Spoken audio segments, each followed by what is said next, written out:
Hello friends, and welcome back to the mothership.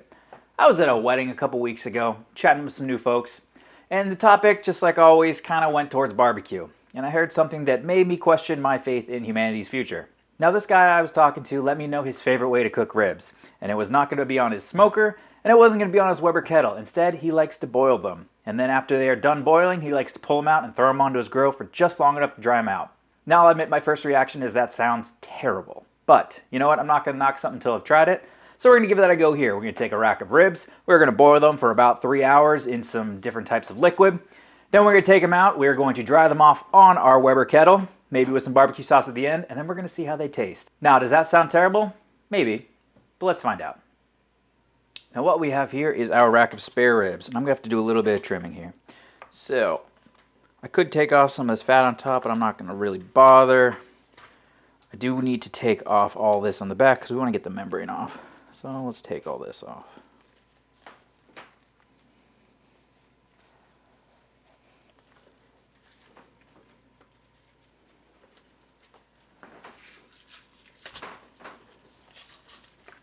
Now this does have a little bit of that sternum on here. Let's pull that off.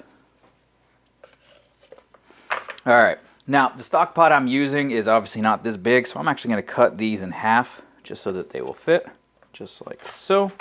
Then they're going to go in the stock pot on top of each other. Now, speaking of stock pot, let's get our boiling liquid together. Here is our stock pot, and we are going to start with a base of chicken stock. One thing I can tell right off the bat here, I don't like how I'm not dialing my salt in, which is how I like to do my ribs, but we're going to start with this. This is about 4 cups, or one of these large containers, 2 pounds. Then we're going to add in some roughly chopped onions. It's about 2 onions worth. And there's about 3 or 4 cloves of smashed garlic. And we're going to throw our ribs in.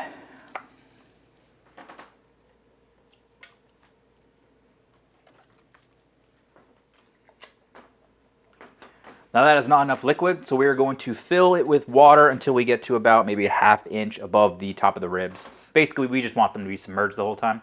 So I want them to be completely submerged, so we're going to keep making sure that the water level is obviously above the ribs. All right, now this looks really depressing to me, obviously throwing these beautiful ribs into this liquid like this. But now we're going to get onto the range oven, and we are going to bring it to a boil and start to simmer. And we're looking for about 3 hours of simmering. Sounds crazy, but that's what we're going to do. Onto the stove we go. All right, here's our beautiful barbecue setup. As you can see, we're starting to boil. What I'm going to do is I'm going to reduce this, so we're just simmering. I'm going to cover it, and we're just going to let it do that for about 3 hours or so. Then we'll come back and see what kind of nasty looking mess we've got.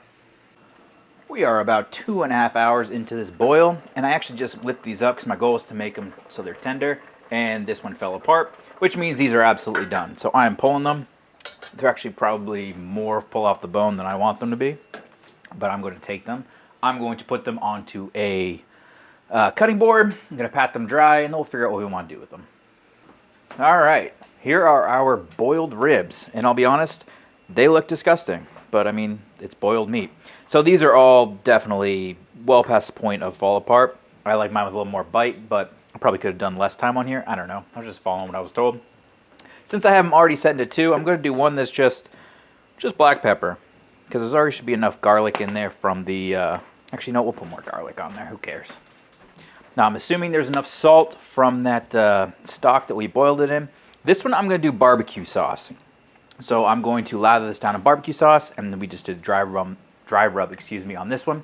This is going to go onto my gas grill, which, again, that's the way to do it, apparently. And these are going to go face side down, and we'll go outside in a couple seconds once the grill is up to basically high heat. Okay, gasser is ready to go. And what we're going to do is we're going to put these on face side down, or meat side down, excuse me, for about 10 to 15 minutes. Oh, fell in half there. I'm running this at a little less than high heat, maybe like medium to high heat, but we're just going to cook it like this. All right, so I managed to burn up my mic while I was doing this, so hopefully it's worth it, I guess. Now, I did this exactly how I was told to do it, which is to take your spare ribs, boil them for about 3 hours. Then you're going to take them out, pat them dry. And I did one of them with a little bit of dry rub and the other one with some barbecue sauce. And then I did the prerequisite, which is the boiling liquid, which is going to be some chicken stock, some onions, and some garlic. Once that's all finished, they went onto the gas grill for about 10 minutes just to let everything dry out a bit and crisp up. And we're left with what we've got here. Right off the bat, I'm going to be a complainy Kathy because there is no smoke on these suckers and I like smoke on my ribs, but I'm going to ignore that. What I want to know is, what is the taste going to be? The look is not great. It does look kind of terrible. It looks like boiled meat, which is exactly what it is, which I don't love. There's obviously no smoke ring on here, so you don't really have a lot of color. You got a lot of gray. But I have to say, if you are a fan of pull-apart ribs, I mean, this is about as pull-apart as you can possibly get. So, without further ado, let's just see how they taste.